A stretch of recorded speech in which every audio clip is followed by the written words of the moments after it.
All right, we are live with an instant reaction podcast. The Patriots just lost in the most embarrassing fashion, perhaps in NFL history, on the worst play in NFL history. There is a 0%. There's no reason. Even if things had gone exactly the way whatever Jacoby Myers thought was going to happen on that play, even if things had happened exactly the way he thought they were going to happen, there was a 0% chance the Patriots could have ever scored a touchdown on that play.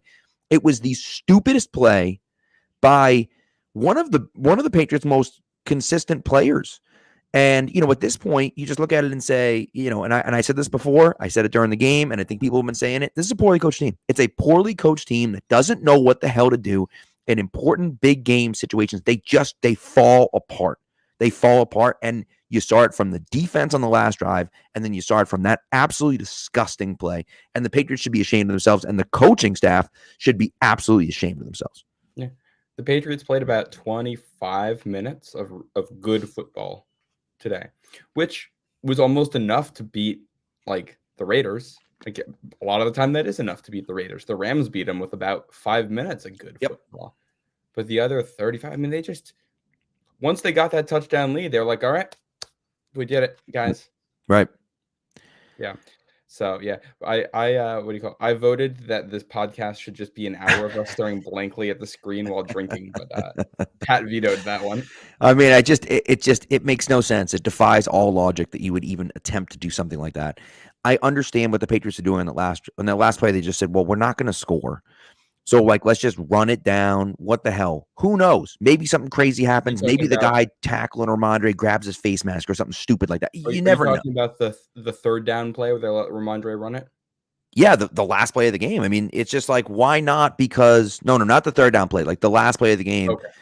You just look at it. I know you 50 yards. I know you could try a Hail Mary, but the percentage of getting a Hail Mary is 0. And honestly, all 5 corners could just tackle all 5 of your receivers, and they're still never going to call a penalty. So it's not worth it. Like, at least if Ramondre is running it, maybe he makes a move on some guy and he grabs his face mask and yanks him down. Now you get 15 yards and you're able to kick a field goal. Like, it's at least possible. I think there's just no chance that you're completing, especially with the fact that, the offensive line still sucks. And Chandler Jones and Max Crosby were teeing off on Mac Jones. He wouldn't even have had time for those guys to run down the field and him throw a Hail Mary, even if you tried to do that. Yeah. And it's like, the game is tied. Right. Like that's a totally acceptable play call if you're losing. Do they decide that play? Right. Do they not know the score? And I don't know. I honestly think they just said give it to Ramondre and just be done with it. Like, I don't think that was a crazy lateral play. I don't believe. I might be wrong, but I don't believe that was designed to be a crazy, because just by the way they were set up, it's not like they were waiting for him to pitch it to them. They were making blocks and stuff, and then he saw Jacoby and he's like, well, maybe if all these guys are tackling me, Myers will have a shot. Yeah. I'm going to be honest. I'm not going to rewatch it to find out. Once was good enough. Nope. And what we'll talk about, and what gets overshadowed, and you said you don't care about it, but I still care about it quite a bit, is the fact that the NFL rigged this game. There's no other way. There's no other way for me to describe it. I cannot describe it any other way. This idiot, this absolute moron, Jonathan Vilma, just absolute moron, Jonathan Vilma's what? Well, it looks like he's out of bounds. You know what's funny? Is that second angle, he looked like he was out of bounds in the second angle. I don't get it. Doesn't make any sense. I don't know why the first angle looks like he's out of bounds and the second. Yeah, I didn't understand any of that process, because as soon as they showed that end zone replay where it's pretty simple. You draw a line from one pylon to the other. Yep. And if any part of it touches any part of that player that's on the ground there, he is out of bounds. So on the first replay, you could look at it when they showed that angle, and he was out of bounds. There was nothing more to it than that. I don't know why. I don't know how that's not conclusive. It doesn't make sense to me. And this is just added to the list of games the Patriots played in this year where nothing went their way. Like, it's just things. It's this in the Minnesota game.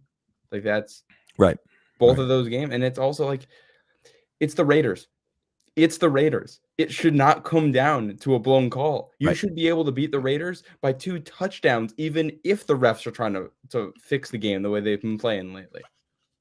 Well, and I will tell you, it's my fault. I apologize on that last touchdown's on me, because I wrote before the last drive, I wrote Marcus Jones lockdown corner, and it was my fault. It was my fault. Because I shouldn't have said that. Shouldn't have said that he was locked down corner. I shouldn't have even put that on paper. Not literal paper, but I shouldn't even put that on paper because you knew something bad was going to happen, and then something bad did happen. They played that weak, soft zone, which the Patriots love to play at the end of the game.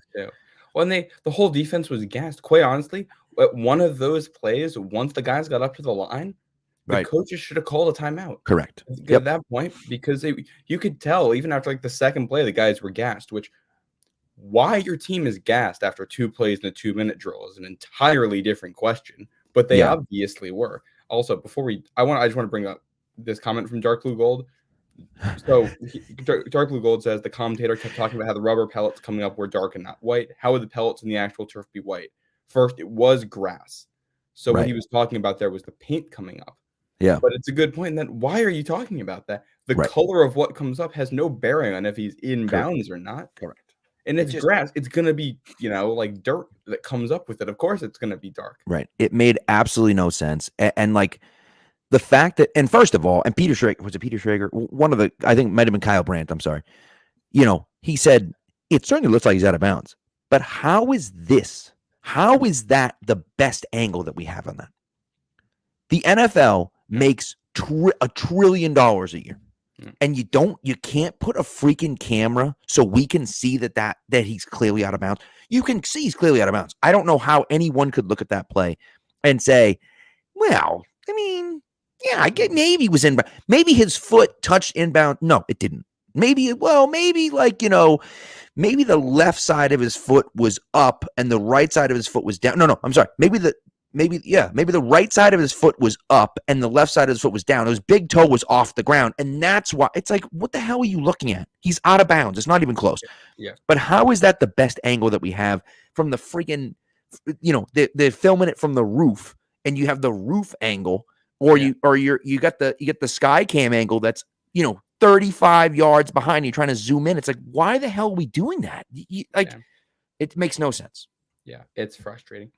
Yeah, but big picture wise right now, so the Chargers also won, right? Which means that it's like, and I think we all know how we feel about the playoffs right now. But if we want to get into the numbers just for a second here, the Pats have a 19% chance of making it to 538. Tank.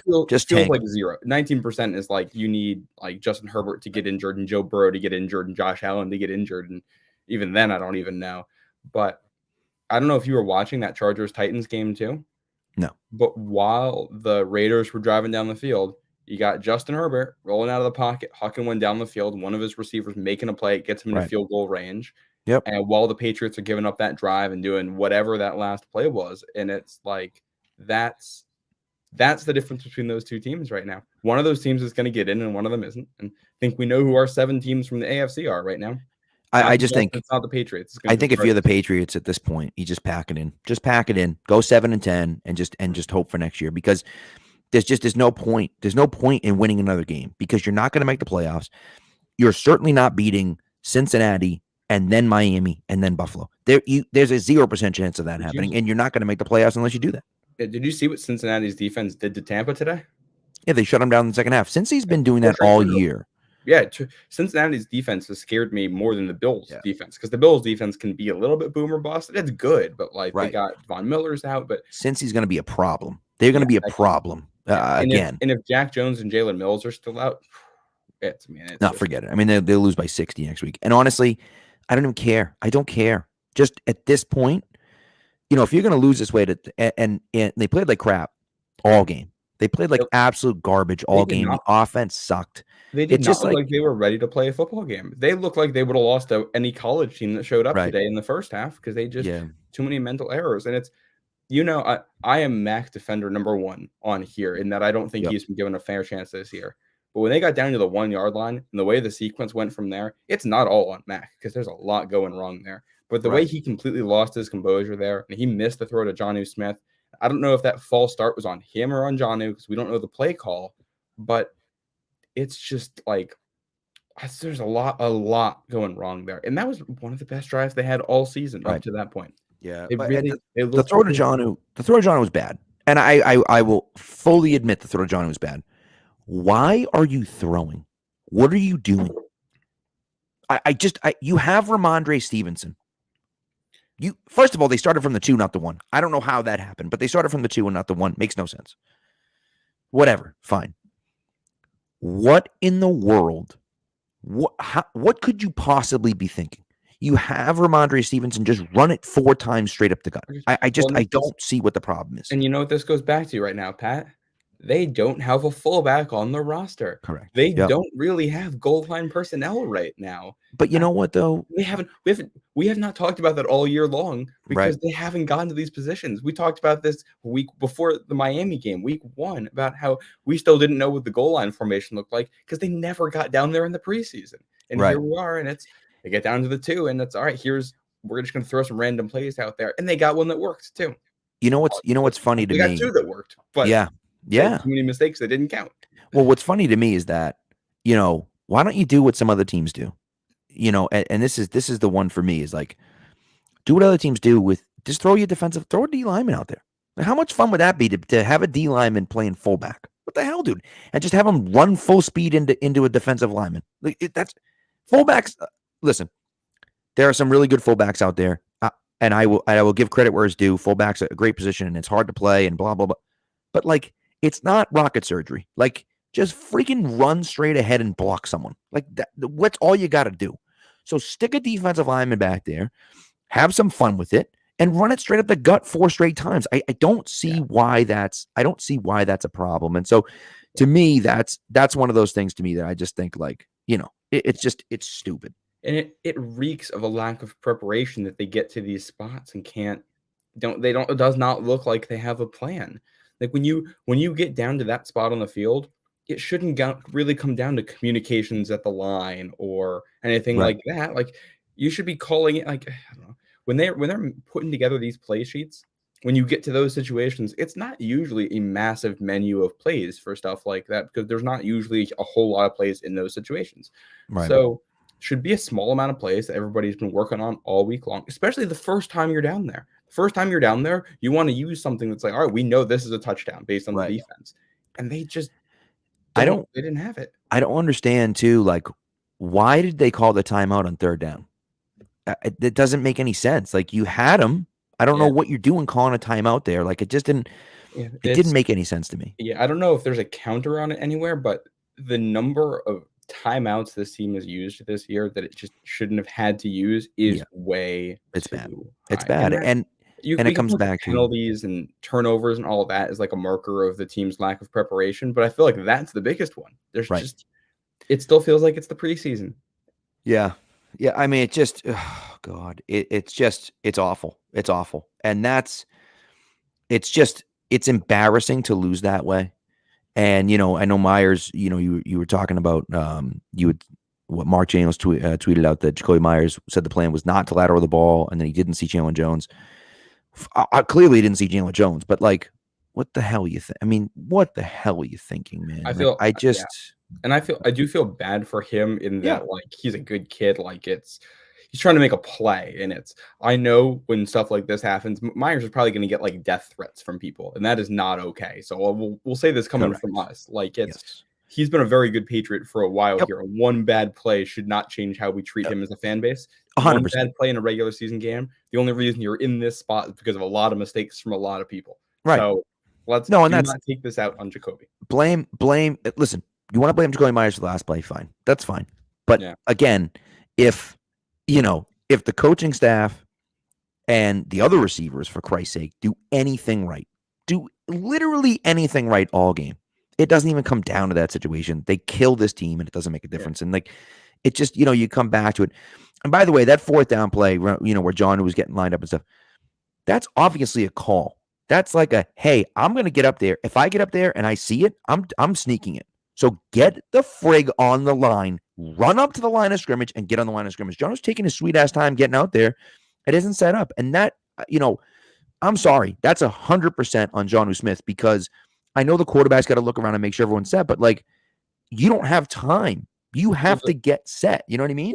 Well, the thing I think that the only thing that calls that into question for me is you see the body language from Mac and just how frustrated he was at the end there before that in that sequence. And part of me wonders if that wasn't really in the plan, but maybe you're right. Went for it, and he was right. I mean, he got into the end zone, right? But it's if Johnny and it's and here's the thing. It's on one hand, it's Johnny Smith, a player who's consistently made mistakes in New England. It could be him not doing the right thing and lining up correctly, or it could be a very frustrated player who's trying to do too much, going too early. Certainly Both of those are totally plausible things here. Yeah. And we're never going to know for sure on the outside here. So it's, as far as I'm concerned, I think you just kind of have to blame both of them because it could be either of them. No, you're right. You're right. And the other one that I look at is the block punt, right? I don't know how how does that ball get snapped? How does that ball get snapped? He's standing next to the personal protector. Peppers is standing next to the personal protector talking to him. He's talking to Adrian trying to tell Phillips. him, I'm not ready. Like, we're trying to make an adjustment. Like, it's insane that they get that ball snapped. And then Peppers, who isn't set, and these dummies on the TV don't know what the hell they're talking about. I'm sorry. Jonathan Vilma's an idiot. Doesn't know what he's talking about because Peppers wasn't ready on that. It's like, yeah, I know he wasn't ready on the play. Why did they snap the ball when he wasn't ready? He's standing next to the guy who tells him to snap it. Like, it's just it's so frustrating. And it's like, again, we can blame Matt Patricia a lot, and he deserves a lot of it. Right. But it starts with Bill. Like, this is we've seen these issues in all three phases, and a little bit less so in the defense. Like, that last drive, giving it up, big picture wise, that is what I care the least about out of all of this, because you're playing a team with really talented weapons, and you are down two of your top three corners, and you're two big corners against some big receivers. So you know what? Like, that is the least of the concerns here. It's the play calling in that situation on defense. It's the lack of preparation on offense all game long, and the fact that you need a comeback. And we had some guys make some real good plays in this game. We saw Myers make a couple. The fade he had on the 2-point conversion, shaking the corner. I mean, I think his jockstrap still in the rafters up there. Yeah. And Ramondre with the run for the touchdown before that, and Kyle Duggar with maybe the best play of the season for the Patriots. That was unbelievable. Taking that off. Yeah.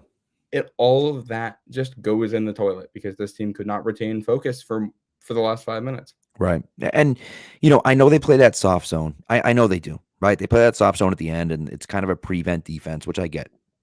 But, like, what I always hated is that it's 4th and 10.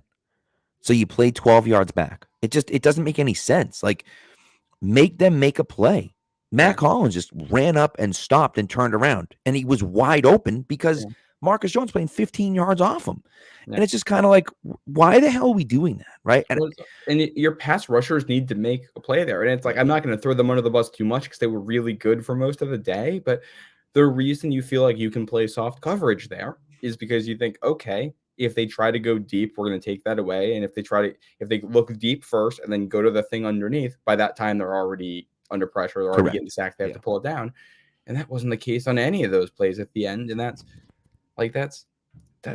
what this team is right now, because you go back to the Vikings game. Pats had the ball late with a chance to tie that game, and the offensive line could not protect. Raiders had the ball late with a chance to tie the game, and the offensive line did protect. It's things like that. It's situational execution. The team just has not been able to do it this year.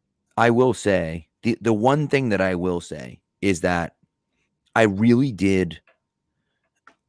I thought that the Raiders held on every freaking play. I mean, it was Jermaine Illuminor out there, so I wouldn't be surprised. It was insane. And I don't think they got called. They might have gotten called for one holding penalty. There was one play with Dedrick Wise, where he was trying to split a double team. And the first guy got him in the face, then put his hand down. Then the second guy got him in the face and then put his hand down. And then he split the double team and they just grabbed him. And I'm like, the 3 penalties against one guy and you don't call any of them? And it's just like, I know they were penalized 13 times. I know that. But, like, I mean, at some point, you have to call holding at least a few times on the offensive line if they're holding on every single play, and they were holding on every single play. Yeah. And it was frustrating. I think it says a lot about just how bad the Raiders are too. We're complaining about the officiating in this game, and the Raiders had 13 penalties. Right. Like that's like they could have had more, and there's definitely could have had the other stuff. Yeah, and it's just like it's to end the game, but and whatever. Well, I mean, obviously, all anyone's going to talk about from this game is the ending of the game. But like the first half of the game was embarrassing. The team was embarrassing, and it's like you knew the Raiders were probably gonna get. After the first half, you knew that if the Patriots played the way they did in the first, but didn't make the colossal mistakes, they were going to have a chance to win because it's just the Raiders. And we've seen this all season long now. But there's no reason to go down by that much, and it's all dumb stuff.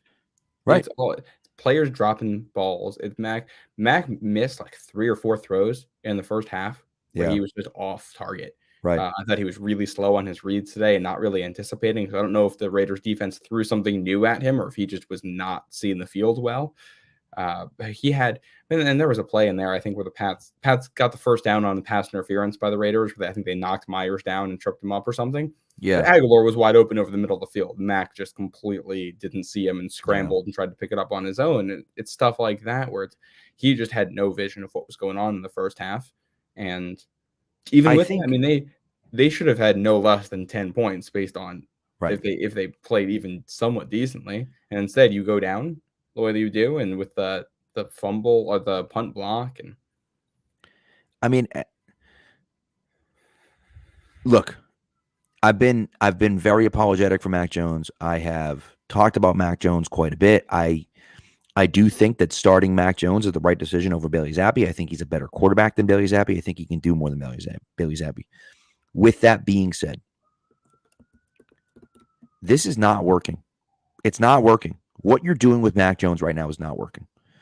And so whether that's on Mac or whether that's on the coaching staff or what, I don't know whose fault that is. I don't know who's at fault right there, but it's not working. And I don't know if you can see the frustration from Mac. You can see that he's not happy. He doesn't like the offense. He doesn't like the way it's being run. He doesn't like the play calls.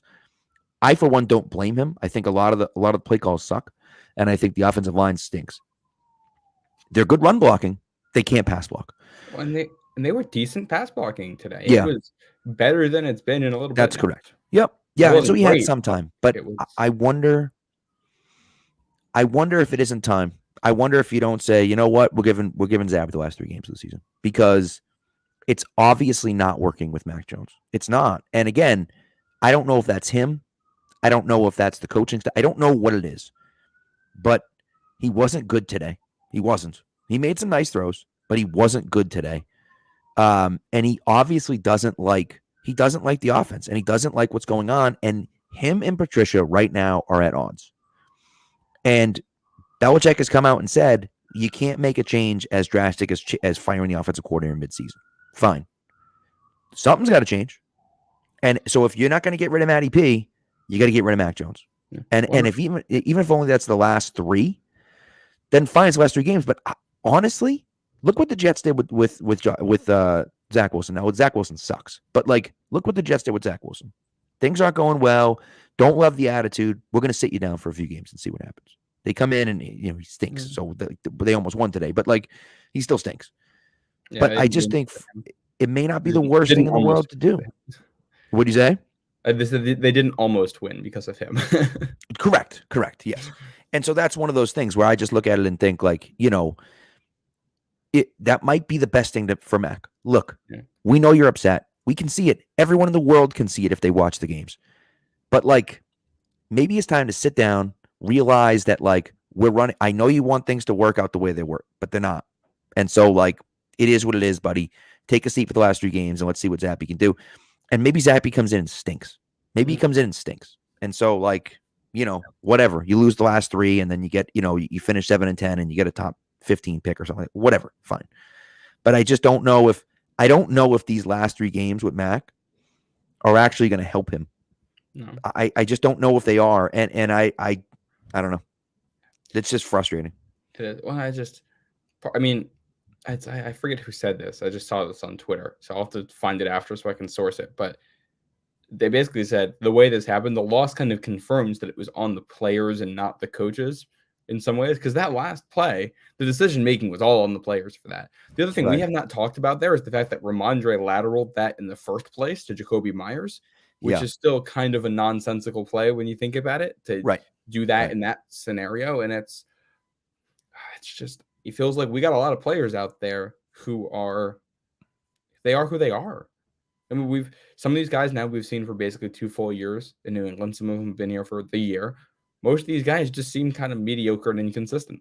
Right. And obviously coaching plays a role in that, but also, we all know Bill Belichick's a pretty good coach, and there's a decent chance here that he maybe just misevaluated a couple guys. And like Nelson Aguilar is not a bad player. He makes plays. He just makes enough bad plays to make up for it and ends up somewhere in the middle. But like he's going to have a couple games every year where you go, oh man, this guy could be a legit number one if he puts it all together. And then he has the game where he drops 5 passes and almost costs a pick 6 or a fumble 6 or whatever that was last week in Arizona. And it's just like, oh yeah, he does that too. And it feels like this team is filled with players like that. Right. And I think Myers, I think Aguilar stinks. I just think you can't deal with an inconsistent player. You can't do it. And I know people loved, like a guy like Deshaun Jackson, people love Deshaun Jackson. And I've always hated Deshaun Jackson because he's inconsistent. He'll have one game where he has 5 catches for 180 yards and a touchdown. But it's just not, I'm so sick of the, of that crap from Aguilar. Yeah, the inconsistent players can be fine if they're your depth guys, because then it's like, oh, this guy might go off for a game, and then and then he's the guy that puts you over the top. But they're asking Aguilar to do a lot here, and it's like, I think he's clearly a good teammate, and he knows the offense, and they can use him in a lot of different ways. Yeah, they just can't count on him to make the play if he's open, which is the most important part. And it's why it's so frustrating, because I don't know. Oh, and it's so easy to be in one of these situations. You want a scapegoat and you want to say, man, this guy is terrible. Right. But you can't really even say that about anybody on the Patriots. Right. I mean, this team has, for the most part this season, beat up on bad teams, and they're going to finish close to 500. Even if there's no way they don't finish close to 500. Right. Even if they lose 3, they're still 7-10, which isn't too far below 500. Yeah, I mean, look, it's not an awful team, which I think is the most frustrating part, because we all see the glimpses. We all see the series, the drive, the 2 drives, the quarter, where it looks like, oh, this team, if you do this for a full game, you're a contender. But we're 2 years into the Mac Jones era, and have they done it for more than a quarter against a good team? Right. Well, I think part of it is that Bill is slowly now building back to be a good team. Mm-hmm. They're not just good. They're not that good right now. They're just not, right? I mean, think about if you said, okay, I'm going to take this team and we're going to try to win a Super Bowl. How many guys from this team would you realistically take? How many guys would you be like, have to have that guy, like, I'd take Ramondre. I would take Judon. I'd probably at this point take Uche. I think I'd take Barmore. I'd take Marcus Jones. But I don't know if I would take Barmore right now. I don't know if I would take Kyle Duggar right now. For as amazing as that Kyle Duggar play was, and as many plays as he makes, it feels like there's 5 or 10 snaps a game where he's just kind of off doing something. He had a play on the last drive where he took a chance on the Waller play, and it's like, dude, just knock the ball down. Like, why are you trying to get an interception? Like, it doesn't, I really love Kyle Duggar for the impact he can make, but Rodney Harrison, he's not. Rodney Harrison is a guy who's going 100% every snap in practice. On Tuesday in practice, he's still lighting guys up on his own team, because that's the energy he's going to bring. And you can just kind of tell Duggar is not that energy guy. And it's like, I don't think anyone, I mean, to be fair, there's not many guys like Rodney. You know what I mean? Like Rodney Harrison, anyone would not be allowed to play in the NFL. That's correct. We saw them try that experiment with Brandon Merriweather. Right. Well, I think at this point, like, you just have to look at it and say, okay, do we have I think they have some young talent. I do.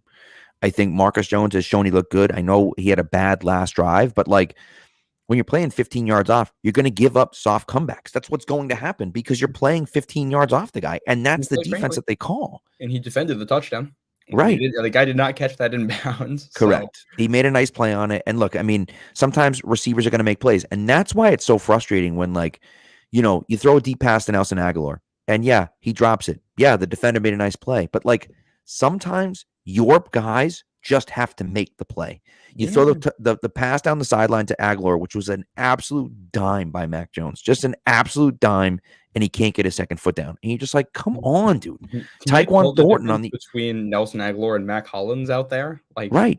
And then you got Tyquan on the other side. Same thing. He throws a sideline pass and he can't get his second foot down. And it's like, dude, you're an NFL receiver. Just get your feet in bounds. And that one with Tyquan too, I thought Mac was late on the throw too. I thought he could have given Tyquan a better chance. And that's where it's like, nobody's making an awful play, but it's one play that's only 80% as good as it should be, and another play that's only 70% as good as it should be. And you add it all together, and it's not enough. Right. And it just, So it's one of those things where, like, you look at it and say, do they really have? How much talent do they really have on this team? I thought Barnwell played well today. I mean, he didn't play a ton, but when he was in there, he was impactful. He was pushing the pocket up the middle.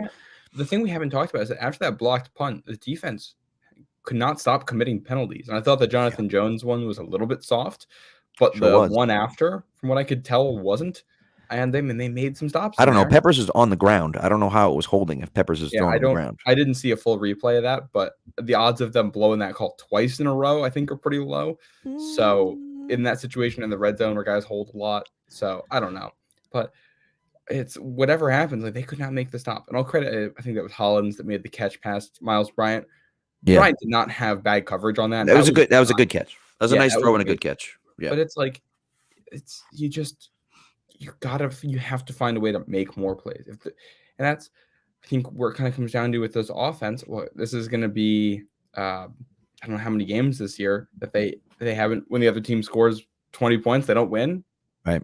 And part of that's because it's the NFL and receivers are really good. Quarterbacks are really good. There's going to be some days where the defense plays well and the offense just makes more plays. And when that happens, the offense needs to go above and beyond and make plays to answer that. And nobody did. I mean, Hunter Henry had that really bad drop at one point, and it was just really bad. And that's the stuff. And as bad as Mac was today, and he was bad. He was bad. I mean, that might have been his worst game of the season. Yeah, yeah. But it's like, again, guys just got to, at some point, somebody's got to step up on the offense and make a play, right? Someone's got to make a play and make a contested catch or catch the ball over the middle of the field or do anything. Just do anything. And I know, like, the throw to Myers is a bad throw. It wasn't a good throw. But Myers gets a hand on it and basically gets two hands on it, and it would have been a great catch. But, like, we need a big play. We need a big play. Someone's got to step up and make a play, and Myers doesn't come down with it. I don't want to call it a drop because it wasn't a good pass. But it's one of those things where it's just kind of like, someone's got to make a freaking play, Yeah. And this has been a pattern all season. You go back to that Ravens game, week 3. I mean, Aguilar fumbling, and Parker can't make a play in the end zone. He runs the wrong route, and defense can't make a play on the last drive. And that feels like what it comes down to right now is this. It feels like if you were playing Madden, I don't know what the actual roster looks like for the Patriots on there right now. Feels like no player should be above like an 88 overall. There's a bunch of good players, but there's just no playmakers. And it's been that way for a while, which I will say it's nice to have. Like Ramondre. It's like, I think Mondre needs to be over an 88. He's a hell of a player. Well, Ramondre's like at an 88 and like almost to that next level. Yeah. And like you see, I mean, Pierre Strong had a really nice run in there at one point. He was able to break away, and it's like, all right, he's a guy next year. Maybe he could turn into one of those guys. Tyquan Thornton has the athletic traits for it. For a while, he was the team's leading receiver today. I mean, he had, I don't know how many catches he ended up with, but he had the 21-yard catch on a scoring drive, on that field goal drive early where he had the dig and he looked really good on it. And in theory, he's a guy that should be able to do that. Like in an ideal world, Myers is basically playing the tight end role in this offense, blocking and working the middle of the field, and you got playmakers on the outside. I think this offense clearly misses the Edelman guy because there's nobody in the slot that's shifty enough to make guys miss. I mean, Bourne got used today, but you wouldn't know it. Right. Did he do anything on the field? Not one thing. And this is why, I mean, I know we've had a lot of discussion about his role in the offense this year, but you want to know why they don't put him out there, because he is not consistent. For as frustrating as Nelson Aguilar can be at times, he is in the right place at the right time on every play. He doesn't always make the play, but he gets where he's supposed to be, and he executes his assignment to the best he can. Right. You can't say that about Kendrick Bourne. He's not right now. You can't. Really hit or miss guy. And by the way, Mike Reese just tweeted out his pool reporter interview. How did you determine that the touchdown catch by Keenan Cole in that was a touchdown catch by Keenan Cole in the fourth quarter? The ruling on the field was a touchdown. You freaking moron! What a dummy. Well, that's how it goes. And then call it a touchdown. They didn't feel like they can overturn it, which is so. Dumb. Then he goes, in replay review, it appeared the receiver's left foot was on the white. Was that not visible in replay? We looked at every available angle, and it was not clear and obvious that the foot was on the white. Not sure how that's possible. It was very tight, very close. There was no shot that we could see. We even enhanced and blew up the views that we had. There was nothing that was clear and obvious that the foot was touching the white. I mean, okay. Do we need like a glasses program for officials? Did you have a down the sideline angle to aid in your review? No, we did not. Probably the best view was what we term a high end zone view. TV gave us the most enhanced view they had as well. We blew it up and believe TV blew it up, and there was nothing that was clear and obvious either way. Had the ruling on the field be incomplete, we would have not been able to change that either. It is absolutely sickening. It is absolutely sickening that this idiot will sit there and say that, oh, well, it wasn't obvious. I don't know how it could not be obvious. If you look at the still frame, he's clearly out of bounds. It's not close. It's not even close. And you know who's called for years to have more cameras in NFL stadiums? Bill Belichick. That's I said to what's his name when Kyle Brandt, I think it was, that said, too bad we don't have a better, like, how's the better angle? I said, like, the NFL's gotta run hold a car wash to raise some more money, because that's what Belichick was positioned in the league, and he said, hey, maybe we should have a car wash. It just, you have a pylon cam. They have a pylon cam. So how does the pylon cam not give them that? Don't they have a pylon cam? I don't. How is there not a camera in those pylons? That's what I got to figure out. How is there not a camera in those pylons? Makes no sense to me. Yeah, and it's frustrating. And it's the second time this has happened to the Pats this year, where the replay review on a really close play has not gone their way. So I mean, we got the luck for 20 years. So I don't know if I can complain too much here, but like, it's frustrating. And it just, if we look big picture, it feels like every single time this team has had a chance to do something, they have not been able to do it. And not all of that is in their control, but it's like, look at the pattern. It's that Ravens game. You have a shot against a good team that's going to be in the playoffs here, and you melt down in the second half. And it's a combination of miscommunications and Mac Jones and Nelson Aguilar and Parker and all that. You've got the Packers game where you were too injured to make a real chance at winning that game in overtime. Yeah. And you got the Bears game where you come out completely and totally unprepared. And you got the Vikings game where, quite frankly, you go back and watch some of the tape, I don't think they executed some of that stuff that well either. Or the officials were awful in that game. The Pats should have had a better chance. But one thing I will, like, we talked about Kyle Ducker, that holding penalty that should have gotten called on him on the kick return made no effort to fight through it. And it's like, you want the call. Like, you talk to any ref anywhere, and it's like, if you don't try to fight through it and make it obvious, sometimes they're just not going to call it, because there's a little bit that, like, then it becomes subjective, and it's like, all right, well, if you didn't think it was worth trying to fight through, you didn't have a chance to make the play, couldn't have been that serious, we'll let it go. Right. Fight through it. Make them throw the flag. Make it obvious. And this is 5 games this year where it's a game that you really should have won that you throw away. Yep. And realistically, it comes down to whether you're a good team or not. And the Patriots just aren't a good team. They're not a good team right now, and maybe they will be at some point. Maybe they will be next year. I still think, my dad and I were saying that, like, next year is really the year, right? It's Mac's third year. You got a ton of money this year in free agency. Your young guys are going to get better and be another year down and older and stuff like that. But like, I don't understand. Jonnu Smith was a massive miss in free agency, just an absolute whiff in free agency. He had a good play today there. He had a nice catch from Mac and actually, like, made a contested catch. He did have a contested catch. That's great. Good for him. That's like 3 in 2 years. But the point is that he was a huge whiff. Mm-hmm. Hunter Henry, I think, is fine. He's okay. He's fine. This season, you could easily convince me that that's Ryan Izzo. He's done nothing. The white guy wearing 85 at tight end who makes no impact on most games. It could be. I do think that has been something that defenses have done, where they have made a concerted effort to shut down Hunter Henry, because he was a big part of their offense last year. So I do think that that's not all necessarily on him, and other guys just haven't been able to make plays. But it's just, it's one of those things that, like, he's been fine, but, like, he doesn't really impact games very much. And so you got those guys, and their receiving core stinks. They just stink. And, like, at this point, and I know Tyquan is in his first year and, like, whatever, but, like, I've seen nothing from him. Nothing. I saw a lot of promise at the beginning of the year, and I've just seen he never makes any plays. He just doesn't do anything. And I just don't like. I want to sit here and say that the future is bright for Tyquan Thornton and he's super fast, but like he's never open. He's so fast and he's never open and he never makes a play. Even today when he just doesn't make plays. And I think it's frustrating to watch. I think it was Chad Graff that had it in an article too, talking about how they basically don't use him on vertical routes. My question is, why? That is what this guy does.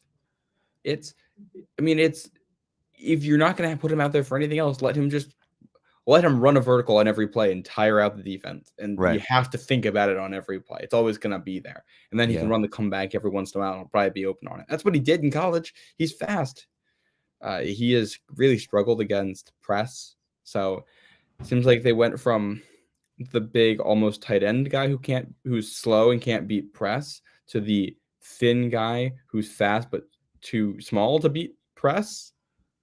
It's the same thing here. So I don't, and it's obviously, it's the first year for a receiver. Tyquan was injured. We'll see what happens next year with the state of the offense like that. That's a whole other thing, but he doesn't look like a playmaker right now.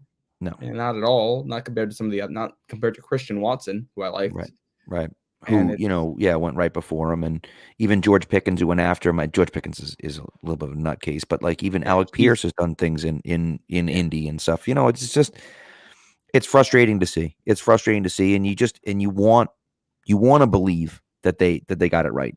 Yeah. But like, I don't know. It's incredibly frustrating. And now we're going to like, what do you even do this offseason? Because I'm not convinced the guys on this team are good enough to build around right now. Right. But you can't tank with a third-year rookie quarterback. Well, so the other option is that you draft a quarterback. The other option is that you tank these last 3 games, you finish 7-10, you get a top 15 pick. Trade Mac and draft somebody. And you trade Mac and draft someone. If you don't think he's the guy, you trade him and you get a second or third round pick back for him. I'm not convinced about anybody in this draft. Right. So, no, and maybe not. Right. Maybe not. But if you feel like Mac isn't the guy, then you move on. And if you have to start Bailey Zappi, you start Bailey Zappi. I just don't think, and Team Crazy Matt said, like, I don't think he's bad enough to move on from. I don't think he is either. But the problem is that what Mac doesn't do is elevate you. What Justin Fields does is elevates a bad offense. That's what Justin Fields is doing for the Bears. He elevates a bad offense. Mac doesn't have now maybe he will at some point. But right now, he does not have the ability to elevate a bad offense. And this is a bad offense. And some of it comes down to the coaching. Yeah. But Mac doesn't have the ability to elevate a bad offense. And what bothers me is I think we saw maybe his best half of football in a while against the Cardinals in the second half there, just from kind of knowing the offense perspective. And he was really in command. Guys were responding to him. And he ran that offense there. It made a lot of good things happen. And you go here against a Raiders team that is one of the worst, if not the worst, pass defense in the NFL. And they have a good rush defense too. Not great, but it's good middle of the pack. Yeah. So clearly the game plan here was we're going to throw it. We're going to throw it well. That's what I said during the week.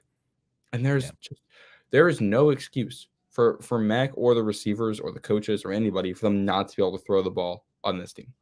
Yeah. It's just like it really is that simple. I don't care about the game plan stuff. Your guys should be better than their guys. If you want to throw the ball, maybe it's a little bit tougher than you thought it would be because the Raiders game plan well. But there's no world where you should have a hard time throwing the ball against them. Right.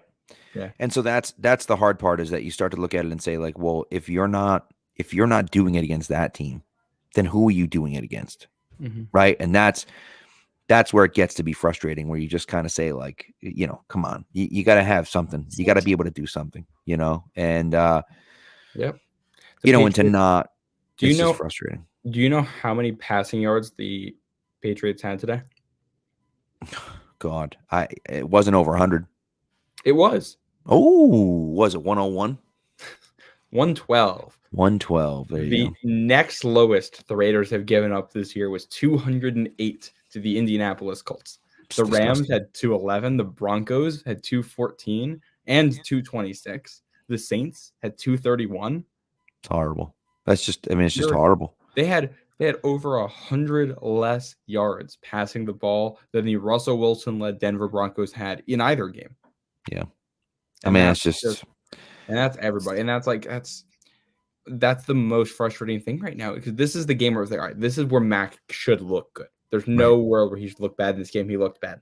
I've liked what we've seen from Mac, but yeah, I want to pull up this comment here from Dark Blue Gold. Quote, I don't know what to make of Mac. Love his attitude and he's smart, but I'm increasingly concerned that he hasn't got it to win close games and his accuracy is oversold. You know what I think the it is that you're talking about there? In one word, it's anticipation. Right. He never really seems to know if his first option isn't there, he never really seems to know what he wants to do. And he doesn't really read the defense well enough to know where he's going with it next. And I'm sure he's good enough at doing that on a whiteboard and in practice and when it's simple. Well, in the games, we have not seen him do it consistently. And that's what's really frustrating here, because I think he did that at points at Alabama. But then the anticipation plays into accuracy too. Because if you can't anticipate what you're going to do next, then it plays into your mechanics. And it's going to hurt your ability to put the ball in the right spot. And it's going to hurt your trust with your receivers, because they got to make it accurate too. They got to be in the right spot. Yeah. And it trickles, all trickles down. And it's just, I think you got to play him. Honestly, I think you have to play Mac the rest of the season and go into next year with him as the starter, unless something real crazy happens here, because I think he's still better than Bailey Zappi. I think he knows the offense better, and that's important for the development of your other players too.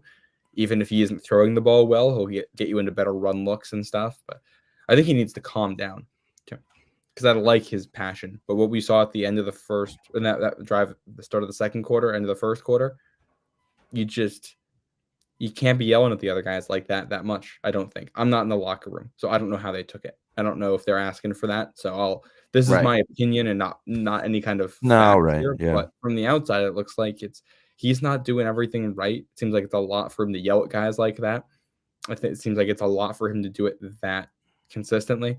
Brady would lay into guys, and we see it all the time right now in Tampa, and I have no issue with that. Right. Usually, he does it once on the field if it's warranted. If more bad plays happen, he keeps it to himself and he takes it to the sideline, and they're going to deal with it there, because you got to make plays happen. You got to deal with it. You have to move on to the next play. You can be as mad as you want, but you have to save that for when you can actually make an adjustment, because you can't make.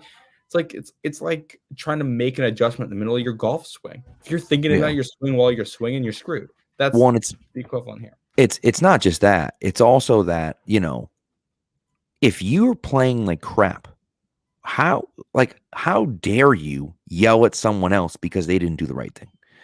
You know what I mean? If I'm Jacoby Myers and I'm running down the middle of the field wide open and Mac, gets it to me, but doesn't get it to me like where it needs to be, then the next time he yells at me for doing something stupid, I'm like, bro, I was freaking wide open and you missed me. Like, now it's my fault that I didn't run the right route. Like, what the hell are you talking about, dude?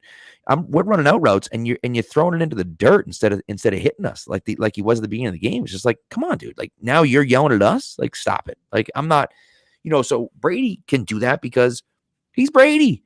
He's the best quarterback. He's the best player in NFL history. And so, like, you can do that because you're Tom Brady and you have that. Mac Jones ain't Tom Brady. Mac Jones never going to be Tom Brady. No one's ever going to be Tom Brady. Fine. But you at least have to be playing. If everyone's locked in and you're playing great and you're like, hey, everything's running perfect right now. You got to be running perfect and you screwed up. I'm going to let you know. Fine. When your offense sucks and has sucked all season long, the hell are you doing yelling at guys in the field? It doesn't do anything for me. No. And so, and I don't think Bill was ever I don't think Bill would ever bench Mac, but I really do think, I think the way things are going right now, it might be time. It might be time to say, you know what? Yeah. And I still think he's better than Zappi. I still think he gives you the best chance to win. But at this point, I don't see why it matters if you win or not. What difference does it make? And it's like with Zach Wilson, the issue, obviously, the main issue was his play on the field. But what got him benched was his attitude. Correct. And Mac's not throwing his teammates under the bus here. He's not really like one-upping them or anything. Like, he's trying. I think he gives more effort. He's more genuine. I think he's just a better all-around locker room presence than Zach Wilson is, and that's why I don't know if we've gotten to that level. But if you're going to look at making any kind of move at the quarterback position, it's going to be because, hey, we need a guy who's going to be calm and poised out there. The other thing I want to say here, we've talked a lot about like the lack of play action, and it felt like it was defensible to me in the past because there were some opponents like the Cardinals blitz you like crazy. There's no reason to run play action against them. You already got them coming up towards the line of scrimmage. The Raiders could not defend the run today. Right. Why did you not run a little bit more play action on some of this stuff to try to get guys open down the field? It just, that made no sense to me. Absolutely no sense to me. Yeah. Yep. Appreciate you, Channel Surfer. Thanks for empathizing with us. I'll tell you, I don't understand. I just like the play calling stinks. And again, Mac's not executing. And so that to me, that's the biggest thing for me is I just look at it and say like, well, if you're going to win, then things need to change. And, if things aren't going to change, then it just, I don't get it. I don't get it. And so, we're just going to keep beating our heads against the wall, I guess, for the last 3 games. And the offense is going to look like crap. And the defense is going to look good for 50 minutes out of the game. And then, 10 minutes out of the game, maybe they'll be good. Maybe they won't. And, look, if the defense played the way they played today against Cincy, we lose by 30. Like we will because Carr missed a ton of passes. And that last drive was the last drive or second to last drive. I think it was the second to last drive where he had Adams wide open and Waller dove for it and knocked it away from him. Maybe it was the last drive, but it was like, dude, Adams was wide open. And it was just one of those things, you know what I mean? So, but it's so frustrating to see. And it's like, when, Jim Reynolds here mentioned the Lions, 7-7, when the Detroit Lions can figure out offensive football with Jared Goff at quarterback and you can't figure out offensive football. I just like, I don't have an answer for you, man. When Ramondre is unbelievable, he's a phenomenal player and he kills it running the ball. Why don't you use that to not call play action with Ramondre Stevenson back there is stupid. Yeah. Well, as you talked about the Lions have a really good offensive line. That's true. Like if you know your quarterback can consistently go through all of his progressions on every single play, and the defense is going to have to come up and really respect the run threat because you got road graders there, makes your play calling a lot easier. It doesn't matters a lot. I mean, we've talked about Tom Brady and how good he was in New England. We do not talk enough about how good Dante Scarnecchia was as the offensive line coach and how much easier that made it on Tom Brady and every single person on that offense. The fact that they had guys who could block that well. Like if anybody's ever seen a playbook, you'll see it'll have all these different routes and options and all of this stuff. All of that is theoretical. That's like you're reading an academic paper. Now you have to apply this to the real world. Well, all of that becomes a lot harder when you have 2.5 seconds to do it before the quarterback's getting hit. Right. That's what we've been dealing with in New England. And it was not as much the case today because the line was actually halfway decent, except for a couple penalties today. Other than McDermott getting beat a couple times, which I think is fair to expect. And Trent Brown got beat once pretty bad, but I think it was also just a really, really good pass rush move from Chandler Jones. He's a good player, so that's going to happen. If your offense can't withstand 2 sacks, you don't have a good offense. Right. They weren't getting consistent pressure. They just had a couple sacks in there. So if you can't withstand that, you do not have a good offense. And they don't have a good offense. I mean, I think that it's pretty obvious at this point that they don't have a good offense. And it's been obvious for a while, but there's always been, I guess now we could say, excuses. Right. There's always been something going on where it's like, we don't know the full picture. Well, obviously Parker wasn't there, but that's it. For the most part, this was a healthy team against a bad defense today. Well, and so and coming off a decent offensive performance, there's no excuses. What I also never understood as well, like on that final drive, I don't get the insistence to play that, that prevent defense look. I just play like a cover 2. I don't see what the problem is. Like, well, here's the thing: is the last Raiders game against the Rams is when they went for regular defenses at the end, and Baker Mayfield shredded them. So I think it gets a lot easier to blame the defensive play calls. I agree. I don't think prevent defense is good. I think prevent defense makes more sense when you've got Barmore, Judon, Uche, and Dietrich Wise rushing the passer. You expect those guys to get to the passer in less than 3 seconds, so your prevent defense is fine. Yeah. But yeah, it's just It's the lack of playmakers. Right. And And it's just, Kyle I Duggan mean, could have picked that ball on the last drive. He tried to cut it underneath it, did not make the play. right. Instead, it's a 20-yard gain or whatever it ended up being. Right. And that's what it comes down to eventually, right? Is that you got to make plays. And Keelan Cole, whether he got his foot in bounds or not, he didn't. Whether he got his foot in bounds or not, he made a play. He made a play. That man has traumatized me. Do you remember what else he's done against New England? Yeah, with Jacksonville, right? Didn't he have like a crazy touchdown catch? That one hand, it wasn't a touchdown, but it was that game early in 2018, week 2, week 3, where they went down to Jacksonville and it was like 95 degrees. Yeah, and he made a one-handed catch that's one of the best catches I've ever seen over, I believe, Eric Rowe along the sideline. Sounds right, yeah. And it was just like, oh, okay. I had not heard his name since that game, I don't think, so glad to see he's still kicking around. Yeah. It just, ultimately you have to go out there and win it. And the coaching staff deserves a ton of blame. I thought that the special teams sucked today. It wasn't good. The special teams wasn't good. Pretty much all around. They got bailed out a few times by holding calls or blocking the backs calls, but like they weren't good on kick coverage. And so, you get that part of it, and it's just like it's frustrating to watch. And the Patriots offense is just painful. It's painful to watch the Patriots offense. Here's the thing. We can talk about that last play all we want, and it's obviously awful. As the title of the show says, the worst play in NFL history. Let's say that doesn't happen. It goes to overtime. Are you confident the Patriots win that game in overtime? No shot. No. The Raiders get the ball first. That might be touchdown, game over. So it's not like it's just. And I did not love the play calling on the offensive sequence before the Raiders got the ball back. That Mac Jones bootleg. I don't hate the idea, but I don't think Mac executed it that well. I was impressed that Max Crosby saw that coming. He's a good player. He's a really good player. He is a good player. And that's ultimately, I think that's what it comes down to at some point, is that your big players got to make big plays, right? But I think the thing for me is that, and I understand, okay, kill the clock and but like you needed a first down. Then you get your false start penalty. And it's like, I'm throwing there. I understand you want to kill some clock. I don't care. You have to pick up a first down and win the freaking game. Like, just pick up a first down and win the damn game. And so I'm throwing there to try to pick up a first down, because to me, what good is it if you punt the ball back to them? Like, just win the game right there. You have your offense, win the game on offense. And the whole thing, the consistent thing from the first quarter to the last quarter, felt like they were getting way too cute with all of the play calling.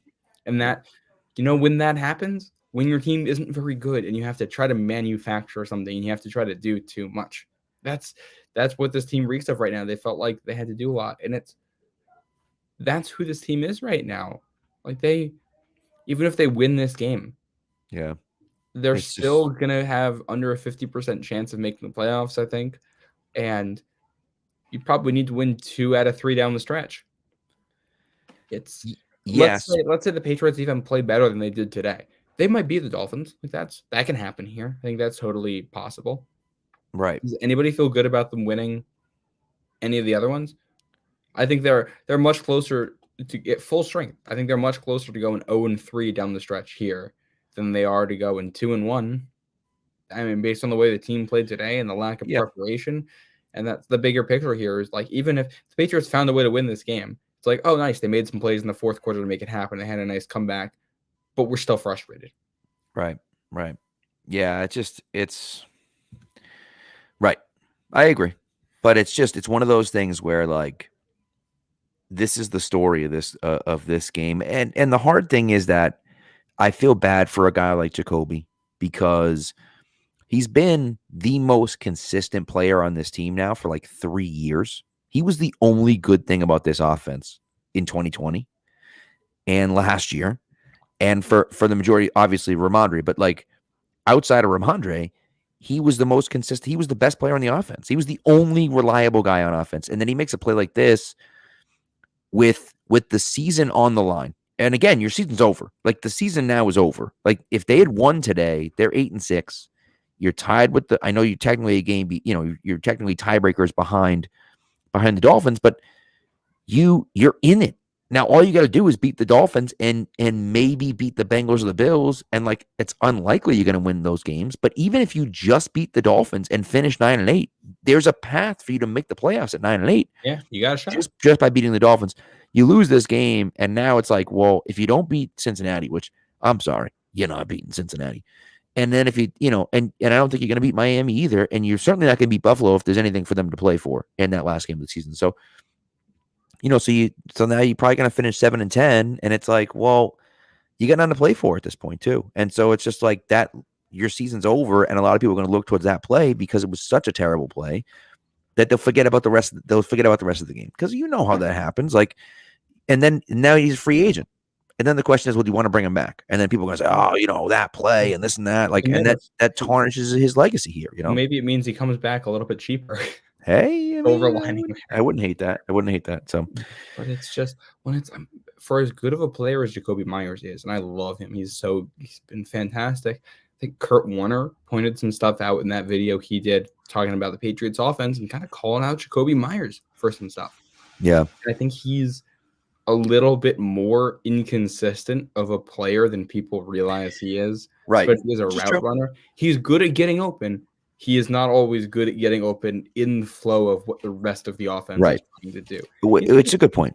And he's a good jump ball guy for somebody his size. Like, yeah, I think we've seen him come into his own a little bit more this year as a red zone guy, which I was surprised. Yeah. He's a good player, but is he better than like T. Higgins, who's the wide receiver 2 for the Bengals? Like that. No, T. Higgins is a stud. I mean, like it's not. Oh yeah, he's a wide receiver 2 on a championship caliber team here, a team that went to the Super Bowl last year, and it's all right. Right, that's correct.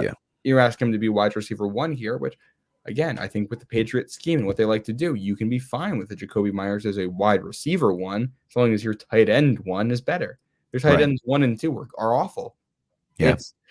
It's been a couple weeks since I looked, so I don't know if this is accurate anymore.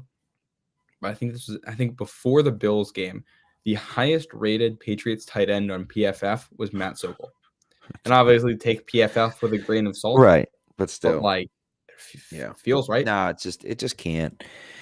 You can't win like that. And and people go talk about and I think Bill Belichick now, people talking about, I was at a family function today, and they were talking about how Belichick needs to get fired, and his time here is over. And it's like, dude, just stop. He's the best coach in the NFL. Like it's not even close that he's the best coach in the NFL.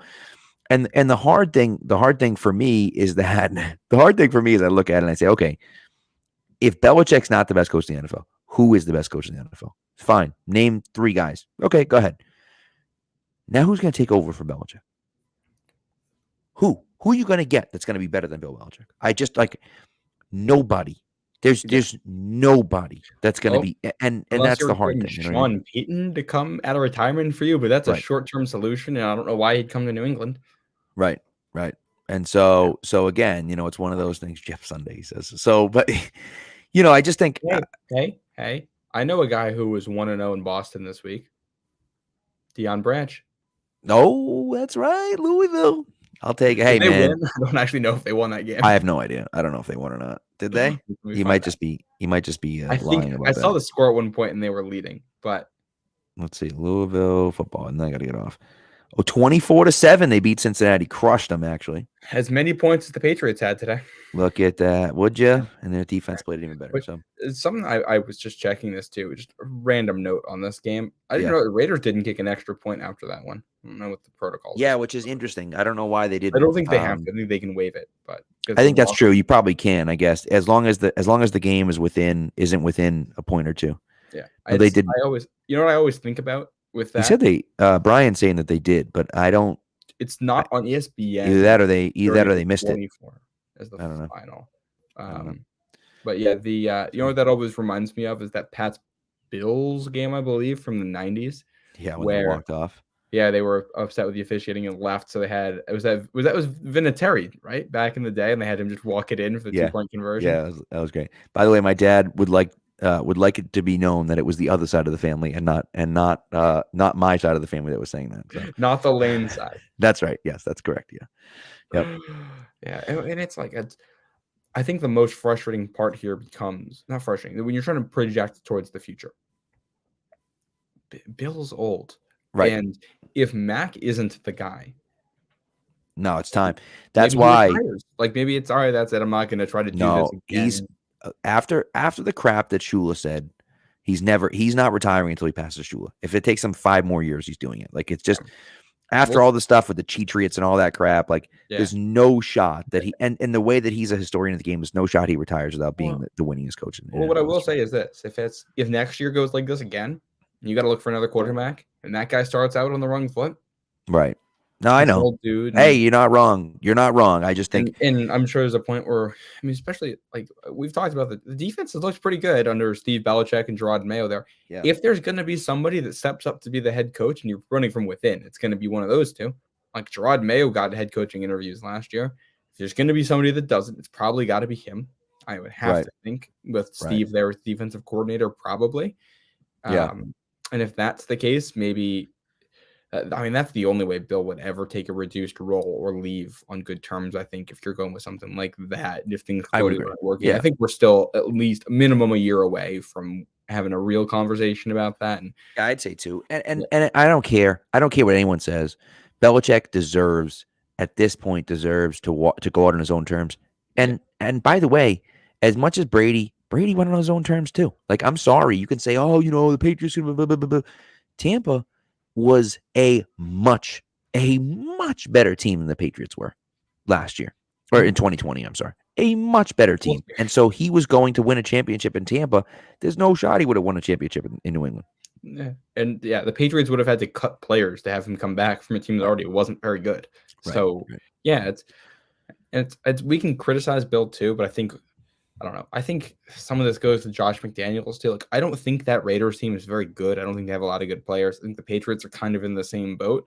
And there's a point where the coach is almost doing himself a disservice, where he's coaching up the team to a point where they're in games they shouldn't be in. So then when they lose them, people blame the coaching for it, when in reality it's the coaching that's the reason you're in it in the first place. I don't know if that's entirely true with Josh McDaniels, with how many games they've blown. Maybe he's just bad at making adjustments. But when it comes to Bill, like, is this team functionally different from the 2009 Patriots, other than they don't have the best quarterback of all time? Right. That's true. That's what this team is right now. So I still think, I mean, Duggar and Uche and Onwenu and guys from this draft making some stuff, and hopefully Baltimore gives us something over the last couple weeks here. And obviously Max the big question mark. But other than that, there should be players to build around who are good. I don't know if there are players to build around that are great. There's something here. I don't know what it is yet. But this draft coming up is huge once again. Right. Yeah. I agree. So, all right. Well, that's it. We're done. I'm done with this game. We're all set. But anyways, that just sucks. It sucks. It sucks, and the season's over. And again, as I said, just tank. Just lose the last 3. Just lose them. Just lose them. I don't want to see you win another game. It's not worth it. It's not worth it, because if you win another game, all you're doing now is you're not making the playoffs and you're costing yourself, draft capital. That's it.